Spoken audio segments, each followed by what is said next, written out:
Olá, meus amados irmãos, nós começamos mais uma semana de jornadas do estudo da lição da Escola Sabatina.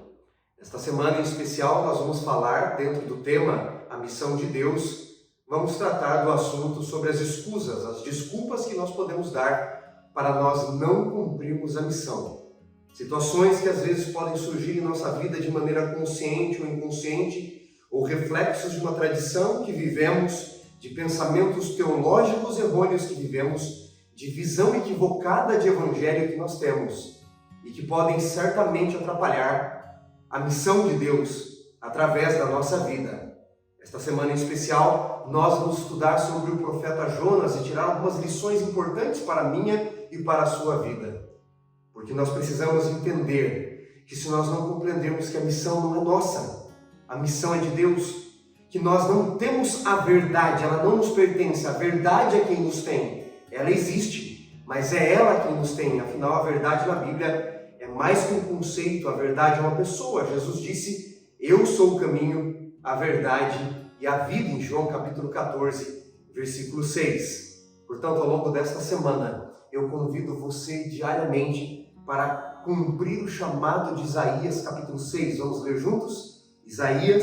Profeta Isaías, no capítulo 6 do seu livro, ele apresenta uma visão de Deus, e então Deus faz um chamado ao profeta e a todos nós. Capítulo 6, verso 8, diz assim, depois disso ouvi a voz do Senhor dizendo, a quem enviarei? E quem há de ir por nós? Então eu disse, eis-me aqui, envia-me a mim. Há um conceito teológico, alguns conceitos teológicos profundos nessa passagem.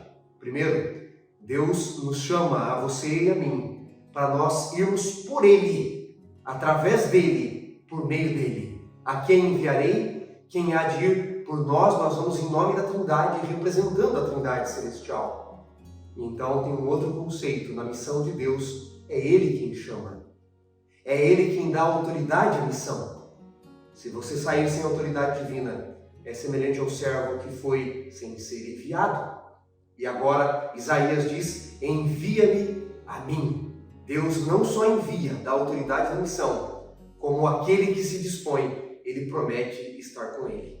Mas nessa ida, nessa missão de Deus, não se esqueça, por favor, a missão pertence a Ele, a verdade pertence a Ele. Nós precisamos entender que a igreja não é um reino. Tem muita gente por aí, líderes, pastores, pregadores, achando que a igreja é o reino. Não, a igreja não é o reino. A igreja é agente do reino, como João Batista era agente do reino, como os discípulos eram agentes do reino, como Paulo era agente do reino. Nós existimos para proclamar o reino. Nós precisamos entender, e vamos ver esta semana, que evangelismo, cumprir a missão, evangelizar não é transformar as pessoas iguais a nós. Evangelho não é transformar as pessoas iguais ao Wanderson. É transformar as pessoas iguais a Cristo. Isso é evangelho. E precisamos entender, acima de tudo, que evangelismo, como dizia C.S. Lewis, é como um mendigo dizendo ao outro onde encontrar o pão. Continuamos miseráveis, mas resgatados pela graça. Que Deus, ao longo desta semana, fale ao seu coração através do Espírito Santo e nos conclame a não termos escusas a realizarmos a missão como Ele quer.